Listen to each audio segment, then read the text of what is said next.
So now we'll start with our international speech contest. The speaking order is contestant number 1, Tanya Nero. Contestant number 2, Ivy Okoro. Contestant number 3, Sarah Earhart. Tanya Nero, the rainbow is the journey. The rainbow is the journey. Tanya Nero.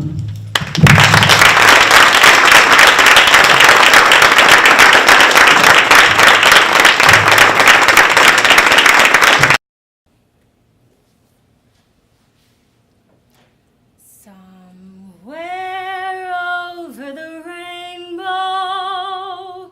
way up high, there's a land that I dreamed of once and a lullaby. Just like Dorothy and her friends in Oz, the journey along the railroad road takes us to destination, and that's our journey over the rainbow. And for me, that started when I was a little girl living in a little house with big dreams and big aspirations on a journey that would take me to where I am today.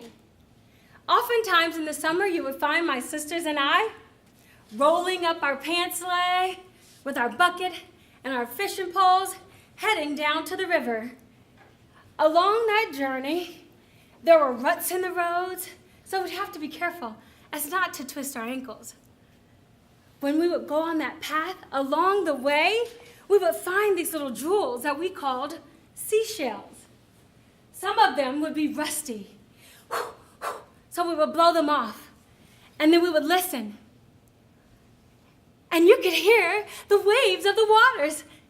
We would be so excited. As we continued to walk down to the river, the sand would begin to get in between our toes. Oh, and we would play and laugh and splash in the water. We would do that all day. We were so brave and so courageous. The only thing is that we were at the river, the Trinity River, and we could not swim. But we would stay out there all day and just have such a magnificent time.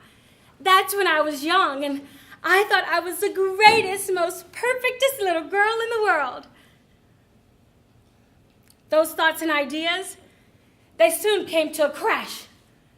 When I entered school, and I would sit in class, and I would just look lost and puzzled because I didn't know what the teacher was saying. She would be saying the letters and these words and these numbers and all these things, and I didn't understand.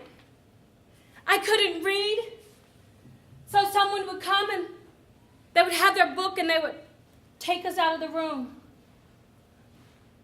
The children who couldn't read. We would come back lost and misheveled.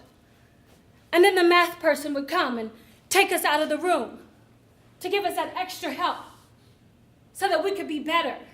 And along that journey, I began to have a heart for education because I struggled so hard.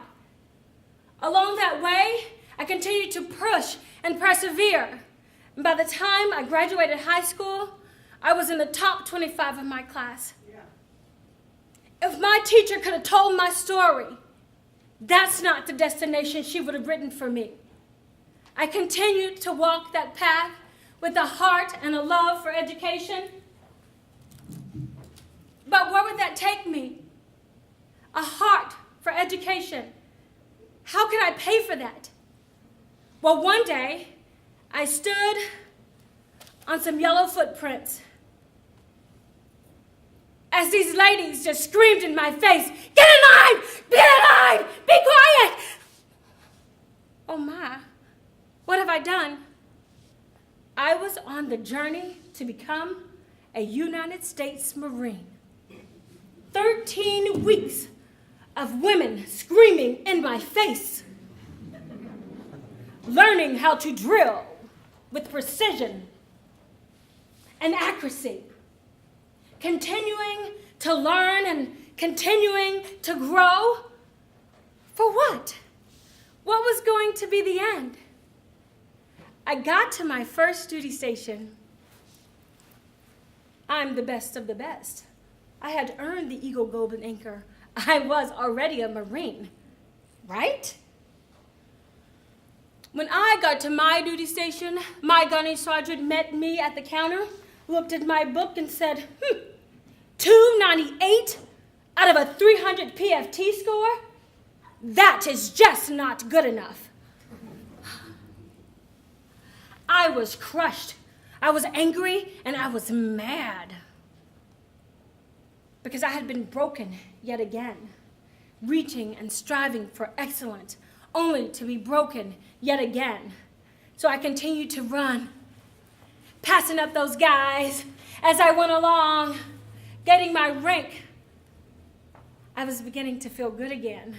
I was overcoming those potholes and those pitfalls and all of those little scarecrows who was coming out to get me, the little blackbirds. I was gonna make it. 9.5 years later, I decided that it was time for me to take yet another journey along that yellow brick road. And I became a mom, and I stayed home with my children. But antsy, I couldn't just sit there. So what do I do next? I began to dream, imagine, and create. What did I create? I created a daycare business. I finished my MBA. And I continued to work towards excellence. You see, because for me, the path was taking me to my purpose. Somewhere over the rainbow, bluebirds fly. If bluebirds can fly over the rainbow, then why, oh, why can't I? And that's exactly what I did. I have not given up. I have become the bluebird, walking the yellow brick road, flying over the rainbow, continuing to be successful. So what I tell you today is that don't let your today determine your destiny. Continue to strive for excellence, to believe in yourself, and to encourage others, because the journey is along the yellow brick road to get to your purpose. Madam Toastmaster.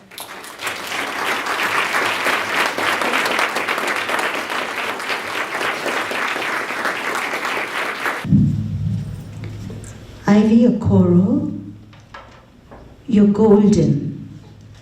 You're golden, Ivy Okoro.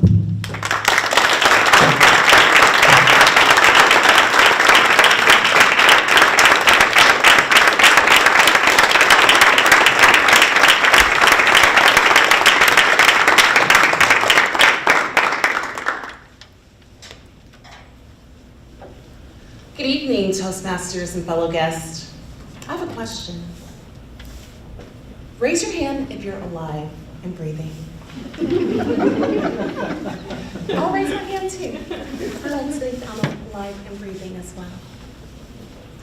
If you are alive and breathing, you're golden. If you have continued to exist beyond all obstacles and challenges that you face in life, my friend, you're golden. Therefore, if you do agree that you're golden, let's ensure that you continue to take the right steps to remain that way. Every day, we're challenged with unfortunate events, experiences, and interactions that challenge the way that we view ourselves. Ladies and gentlemen, that can be dangerous. Therefore, it is imperative that you maintain your goldenness at all times. How can you do that? Speak positively about yourself. The words that come out of your mouth matter so much. Take good care of yourself. One of my favorite things that I like to do to take good care of myself is every once in a while, I'll have a spa day. On a Saturday night, I'll just close the door, ignore my mom calling my name as I run a bubble bath, and pour some wine and turn on some music because that is my me time. And it's really nice. No one to run, no one to walk, no one to climb, and no one to be still.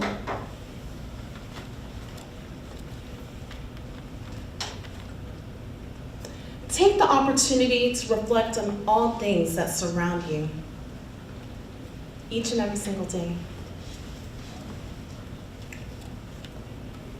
And pay it forward.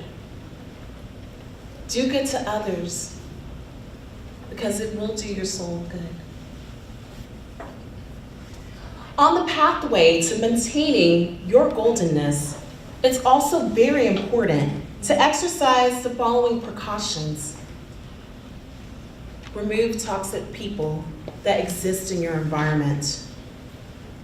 If they cannot encourage you, if they cannot empower you, if they cannot support you, they don't deserve to be around you. Don't allow it.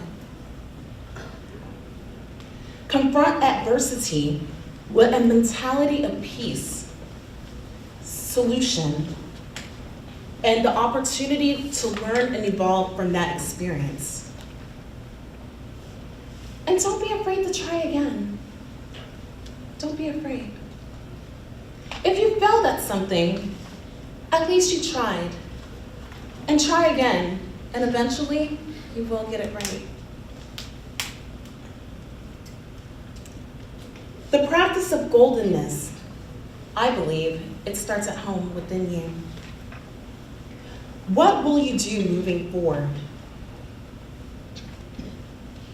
Do you believe that you're worthy of having such a power within you? Believe it. Embrace it.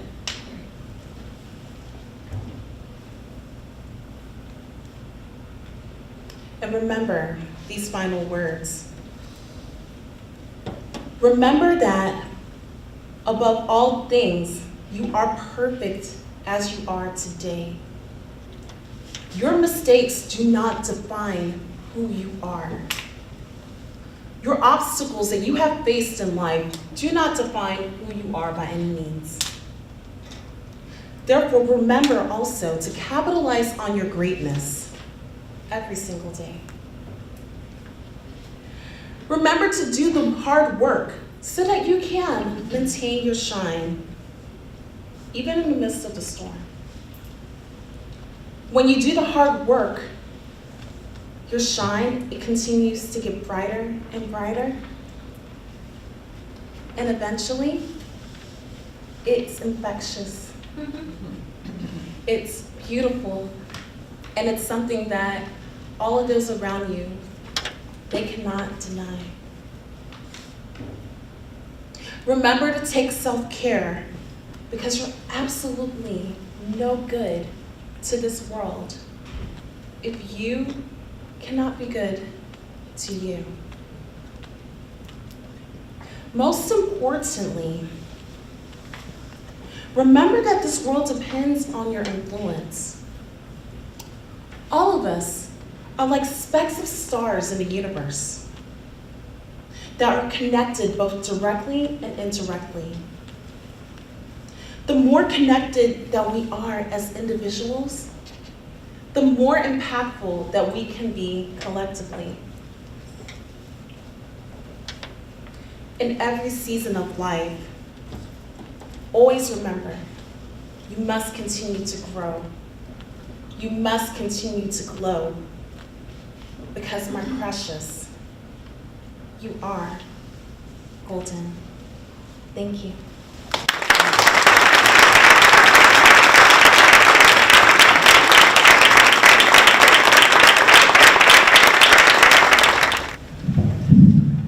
Sarah Earhart, cut that anchor Cut that anchor, Sarah Earhart.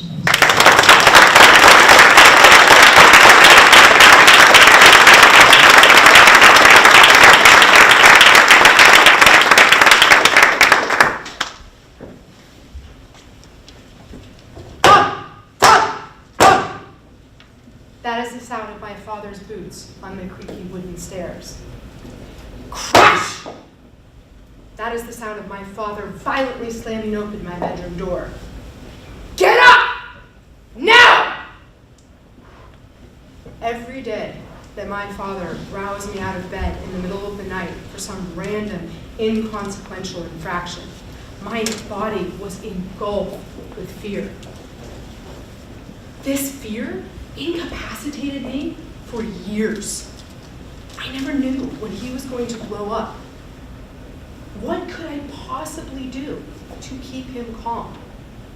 What could I do to avoid blow-ups like these?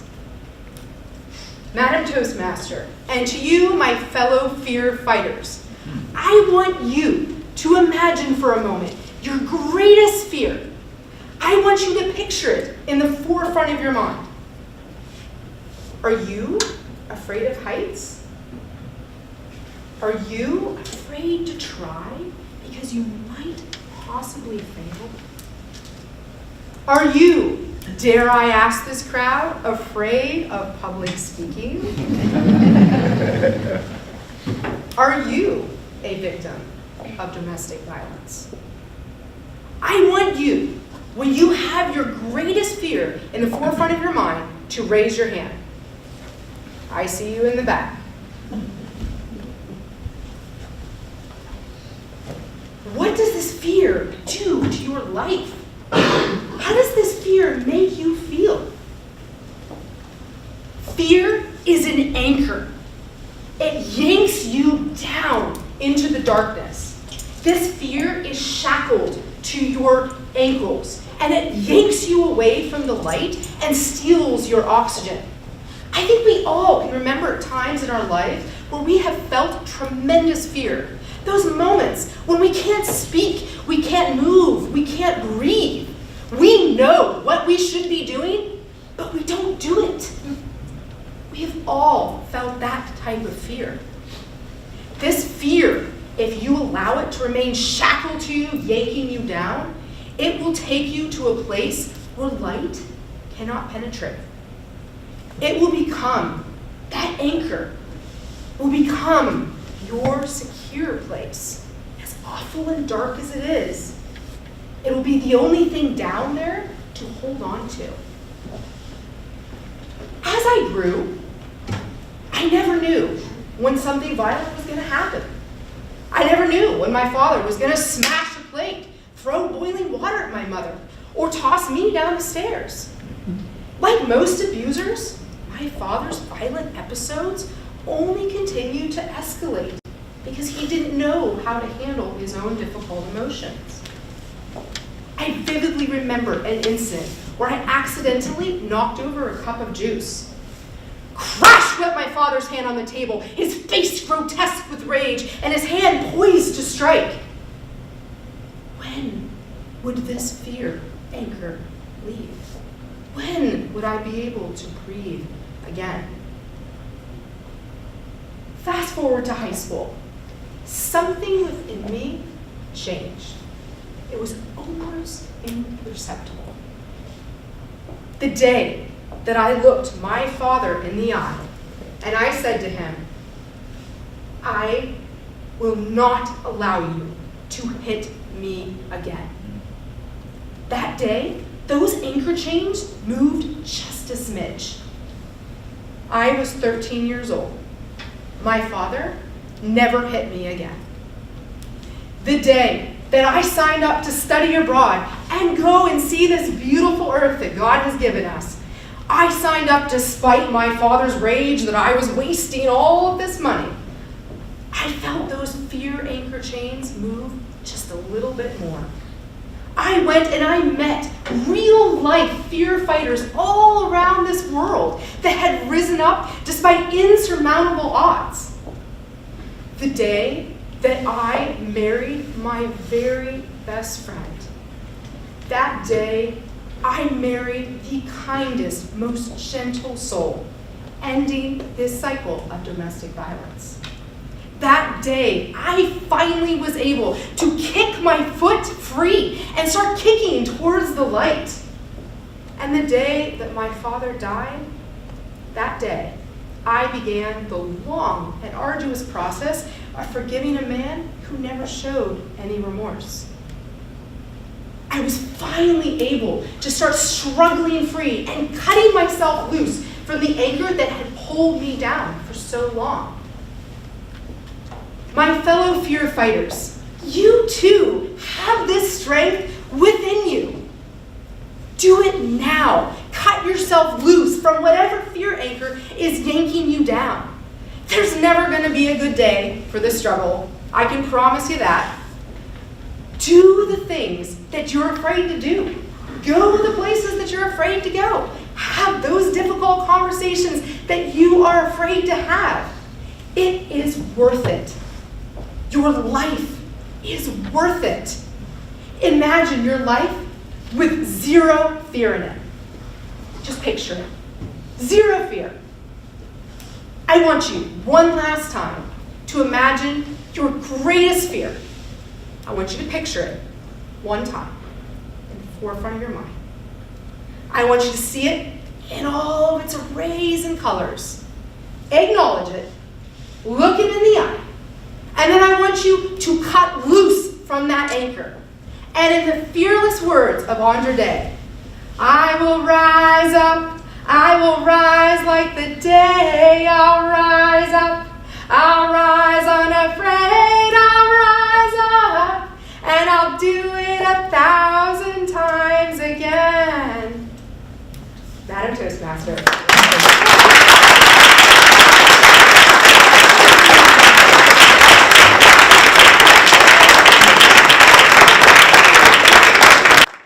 Our speech contest, our third place winner is Ivy Okoro.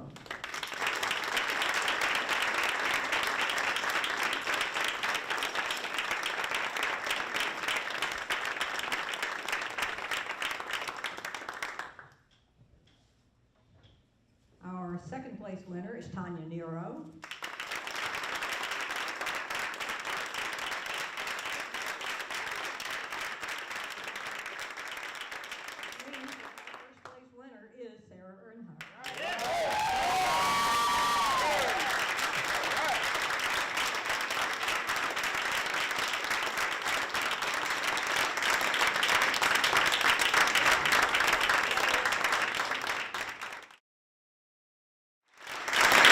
Thank you.